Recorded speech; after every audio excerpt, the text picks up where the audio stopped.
एबे वैधता चेक करंतु और एयरटेल थैंक्स ऐप रे निजर ब्रॉडबैंड कनेक्शन को रिचार्ज करंतु। Airtel thanks app खोलंतु।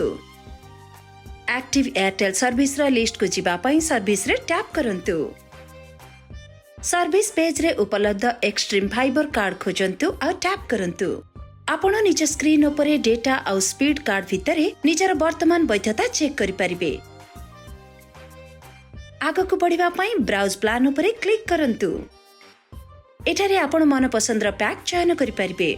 बाछि होइतिबा प्लान पई अवधि को चयन करंतु और कंटिन्यू सहित आगको बढ़िबा पई कंटिन्यू उपरे टैप करंतु। अवधि को चयन करंतु और पैठार पसंदीय उपाय चयन करंतु और सफल रिचार्ज पई एबे पे नाउ उपरे टैप करंतु।